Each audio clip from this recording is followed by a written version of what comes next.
Kuwait நாட்டில் தொழிலாளர் முகாமில் ஏற்பட்ட பயங்கர தீ விபத்தில் இந்தியர்கள் 40 பேர் உட்பட 50க்கும் மேற்பட்டோர் உயிரிழந்துள்ளனர். குவைத்தின் மங்கப் நகரில் கேரளாவைச் சேர்ந்த ஆபிரகாம் என்பவருக்கு சொந்தமான NBTC நிறுவனத்தின் அடுக்குமாடி குடியிருப்பு உள்ளது. இங்கு ஆபிரகாமின் நிறுவனத்தில் பணியாற்றும் 160க்கும் மேற்பட்ட தொழிலாளர்கள் தங்கியிருந்ததாக கூறப்படுகிறது.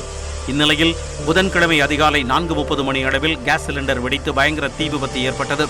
கட்டடத்தில் கண்ணாடி அதிகம் இருந்ததால் மளமளவென மேல் நோக்கி சென்று கட்டடத்தின் 6 மாடிகளுக்கும் பரவியது. கீழ்த்தளத்தில் தீ விபத்து ஏற்பட்டதால் வெளியேற வழியின்றி மாடியில் இருந்து குதித்து பலர் தப்ப முயன்றனர். எனினும் பயங்கர தீ விபத்தில் சிக்கி இந்தியாவைச் சேர்ந்த 40க்கும் மேற்பட்ட தொழிலாளர்கள் உயிரிழந்தனர். அதிகாலை நேரம் என்பதால் உறக்கத்தில் இருந்த பலரும் தீ விபத்தால் உருவான கரும்புகையை சுவாசித்து உயிரிழக்க நேரிட்டதாக தெரிவிக்கப்பட்டுள்ளது.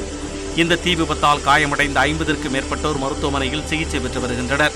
இந்நிலையில் கட்டடம் மற்றும் நிறுவனத்தின் உரிமையாளரான ஆபிரகாமை கைது செய்ய குவைத் அரசு உத்தரவிட்டுள்ளது.